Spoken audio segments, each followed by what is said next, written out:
నమస్తే అండి. Welcome to my channel Lakshmi Ramana recipes. ఈరోజు మనం ఒక మంచి హెల్దీ సమ్మర్ స్పెషల్ జ్యూస్ రెసిపీని ప్రిపేర్ చేసేసుకుందామండి. బయట ఎండలు బాగా మండిపోతున్నాయి కదా అండి. సో అలాంటప్పుడు మనం ఇంట్లోనే ఇలా హెల్దీగా టేస్టీగా చాలా చల్లగా ఉండి ఒక మంచి జ్యూస్ రెసిపీని ప్రిపేర్ చేసుకుంటే ఎలా ఉంటుందండి. ఈరోజైతే నేను సపోటా జ్యూస్ని ప్రిపేర్ చేశానండి. ఇలా మనం హెల్దీగా ఇంట్లోనే ఇలా చల్లగా ఈ సపోటా జ్యూస్ని చేసేసుకొని చల్లగా తాగేస్తే కడుపులో హాయిగా ఉంటుందండి. బయట మామూలుగా షాప్స్లో కొన్ని తెచ్చుకుంటూ ఉంటాం. అలా కాకుండా మనం ఇంట్లోనే హెల్దీగా ఎలా తయారు చేసుకోవాలో చూసేద్దామండి.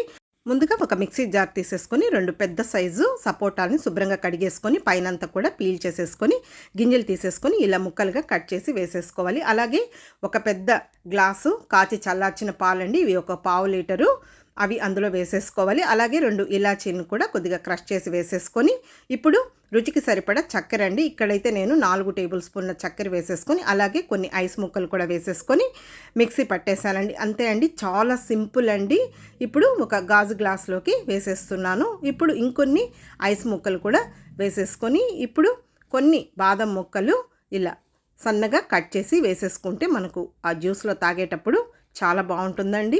అలాగే కొన్ని పిస్తాలు కూడా ఇలా చిన్న ముక్కలుగా కట్ చేసి వేసేసుకోవాలండి. అంతే అండి, చల్లగా ఇలా మనం బయట ఎండలో నుంచి వచ్చిన వెంటనే ఇలా చల్లగా హెల్దీగా ఇలా సపోటా జ్యూస్ తాగేస్తే కడుపులో మనకు హాయిగా ఉంటుందండి. కాబట్టి చూస్తారు కదండి, తప్పకుండా ట్రై చేయండి. వీడియో మీకు నచ్చితే లైక్ చేయండి, షేర్ చేయండి. ఇంకొక మంచి వీడియోతో మళ్ళీ కలుద్దాం. నమస్తే అండి.